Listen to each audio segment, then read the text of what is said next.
let's take a look at the build you saw in that ISA. Using the new Vor'ral support Battlecruiser, the new T6 Vor'cha. Using a Disruptor cannon build. I'm using the Terran Task Force Disruptor dual heavy cannon. 2 sensor-linked Disruptor dual cannons. The Nazcan energy torpedo. For deflector I used the Elite Fleet Intervention Protomera deflector array from the Fleet Colony with the weapon specialization and shield penetration. Then for impulse I used the prevailing fortified impulse engines from the competitive reputation with the engineering speed boost and turn rate so you have better control. Then for warp core, because this is a Romulan character, I didn't have the competitive warp core yet, I'm using the Bajoran one as a temporary. But you can use the competitive for the 3-piece set. The competitive because of the prevailing innervated resilient shield array with the crit chance and severity.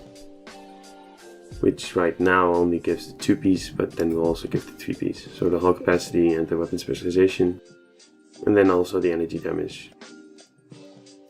Then for AF weapons I used the heavy biomolecular disruptor turret from the Undine reputation. Then 3 sensor-linked disruptor turrets. And then for devices I used the web matter capacitor, the subspace field modulator, battery energy amplifiers. For consoles I used the weapon sensor enhancer for the accuracy rating, which is from the Lobi store, then the domino console for the accuracy rating and the clicky. Also of note, this is from the Bajoran interceptor. Then hostile acquisitions for the accuracy rating and the clicky is pretty nice too, from the exchange. Then the binaural infusion circuits for the severity and the hull capacity is nice too, from the Lobi store.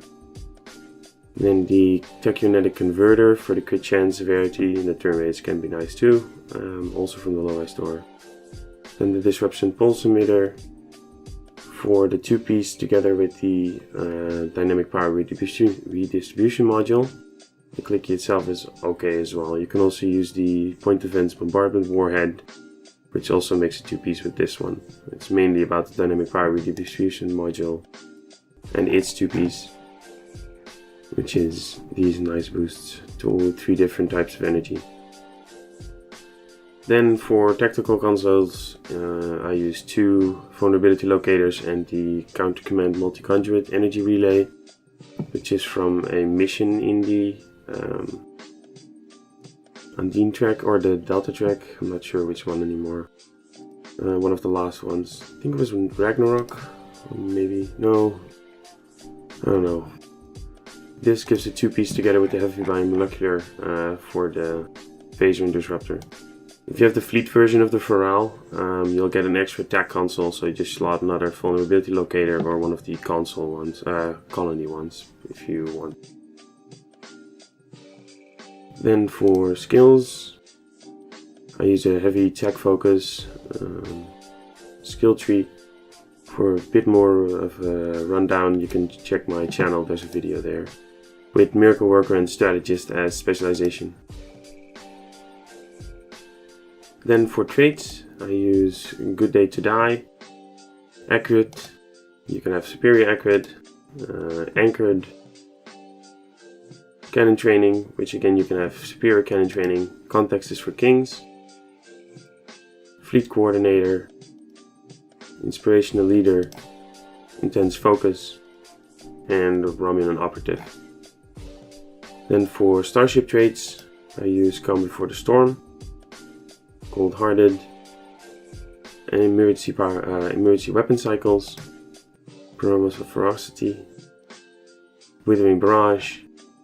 Then for space reputations, from Reputation, I use the Tactical Advantage, Controlled Countermeasure which procs with Cold-Hearted, Precision for the hit chance, Advanced Targeting Systems for the critical severity, and the Magnified Firepower for the 5% bonus weapon damage.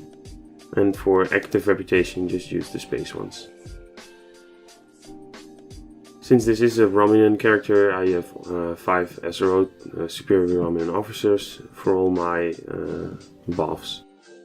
Then I use Structural Integrity Collapse, Reverse Shield Polarity, Auxiliary Power to Battery 2, Enhanced Emitters 1, Tactical Team 1, Attack Pattern Beta 1, Scatter Volley 2, Chemosite Laser Weaponry 1, Torpedo Spread 2, Engineering Team 1, Directed Energy Modulation 1, Emergency Power to Weapons 3, and Auxiliary Power to Emergency Batteries 3. And lastly, the active TOFs, which are Attack Pattern Beta restores hull when firing, recharge of Pitch Officer abilities reduced for the technicians, so for the Oxtobat, and additional buffs applied based on type of battery. You can also use the space damage increase against Borg, or the tactical or crit chance or crit increases when firing weapons. I hope this was useful. Thanks for watching, like and subscribe, and see you in the next one.